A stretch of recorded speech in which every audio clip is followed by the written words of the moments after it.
Chapter 154 कार्यविधि का बड़ा अंतर। चेतन मन समुद्री जहाज का कप्तान है। वह जहाज को दिशा देता है।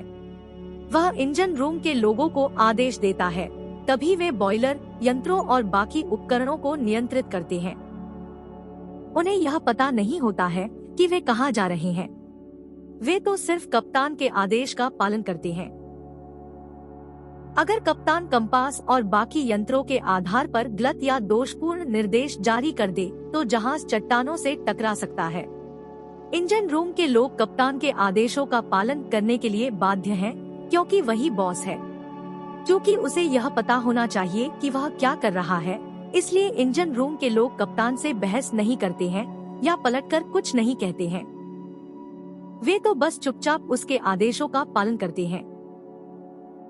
कप्तान अपने जहाज का मालिक होता है और बाकी लोग उसके आदेशों का पालन करते हैं।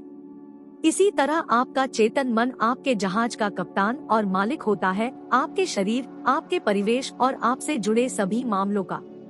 चेतन मन अपने विश्वास तथा अनुमानों के आधार पर आदेश देता है और आपका अवचेतन मन चुपचाप उन आदेशों को मान लेता है।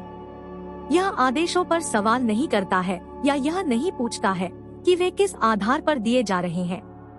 अगर आप खुद से बार बार कहें, मेरे पास इस चीज को खरीदने के लिए पैसे नहीं हैं, तो आपका अवचेतन मन आपकी बात मान लेता है।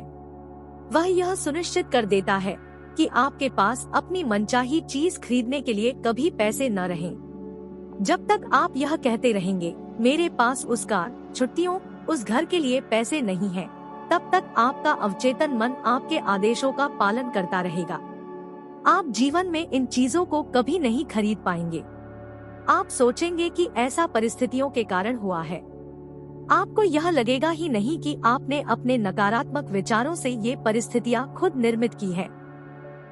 पिछले क्रिसमस ईव पर नीना डब्ल्यू नाम की एक युवती, जो दक्षिणी कैलिफोर्निया यूनिवर्सिटी की छात्रा है, बीवरली हिल्स के एक बेहतरीन शॉपिंग इलाके से गुजर रही थी।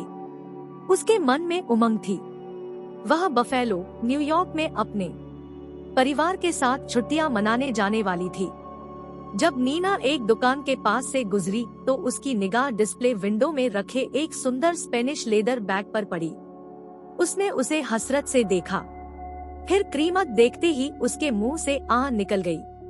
वह खुद से कहने वाली थी, मैं इतना महंगा बैग कभी नहीं खरीद पाऊंगी। तभी उसे मेरे लेक्चर का यह वाक्य याद आया, कभी भी किसी नकारात्मक वाक्य को पूरा मत करो, इसे तत्काल उलटकर सकारात्मक कर दो और आपके जीवन में चमत्कार हो जाएंगे।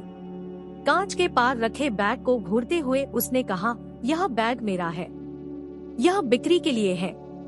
मैं मानसिक रूप से स्वीकार करती हूँ कि यह मुझे मिलेगा और मेरा अवचेतन मन यह सुनिश्चित करेगा कि यह मुझे मिल जाए।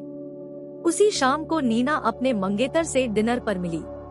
वह रैपर में लिपटा एक सुंदर तोहफा लाया था। सांस रोककर नीना ने उसे खोला।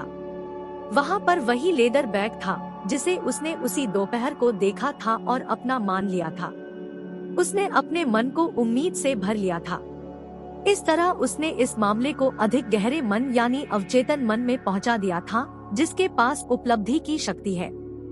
बाद में नीना ने मुझे बताया, मेरे पास उस बैग को खरीदने लायक पैसे नहीं थे, लेकिन इसके बावजूद यह मुझे मिल गया। अब मैं जान चुकी हूँ कि मुझे धन और बाकी चाही गई चीजें कहाँ मिलेंगी। वे सब मुझे अपने भीतर के शाश्वत खजाने से मिलेंगी। उसके अवचेतन ने किस तरह प्रतिक्रिया की। कुछ महीने पहले मुझे रूथ ए नामक महिला का पत्र मिला, जिसने मेरे भाषण सुने थे। उसने लिखा था, मैं 75 साल की विधवा हूँ। मेरे बच्चे बड़े होने के बाद बाहर चले गए थे। मैं अकेली रह रही थी और सोशल सिक्योरिटी तथा थोड़ी सी पेंशन पर गुजारा कर रही थी। मेरा जीवन बहुत ही सूना और निराशाजनक था। फिर मुझे अवचेतन मन की शक्तियों पर आपका भाषण याद आया। आपने कहा था कि दोहराव, आस्था और उम्मीद के जरिए हम अपने विचार अवचेतन मन तक पहुंचा सकते हैं। क्या यह सच हो सकता है? मैंने आजमाने का फैसला किया। मेरे पास खोने के लिए कुछ नहीं था।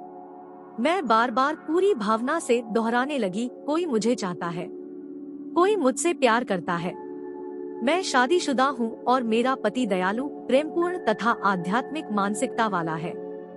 मैं सुरक्षित और सुखी हूँ। मैं लगभग 2 हफ्ते तक हर दिन यह बात कई बार दोहराती रही। एक दिन नुक्कड़ वाली दवाई की दुकान पर एक रिटायर्ड फार्मासिस्ट से मेरी मुलाकात हुई।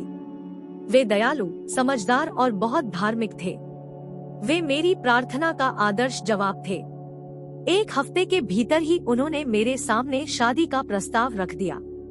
इस समय हम यूरोप में हनीमून मना रहे हैं। मैं जानती हूँ कि मेरे अवचेतन मन की बुद्धिमत्ता ही हम दोनों को इतने करीब लाई थी। रूथ ने पाया कि खजाना उसी के भीतर था। उसकी प्रार्थना उसके दिल को सच्ची लगी और उसकी सकारात्मकता उसके अवचेतन मन में उतर गई, जो रचनात्मक साधन है। जिस पल उसने दृढ़ता से यह तस्वीर देखी, उसके अवचेतन मन ने आकर्षण के नियम द्वारा जवाब खोज लिया। बुद्धिमानी और समझदारी से भरा अवचेतन मन उसे और उसके नए पति को एक साथ ले आया।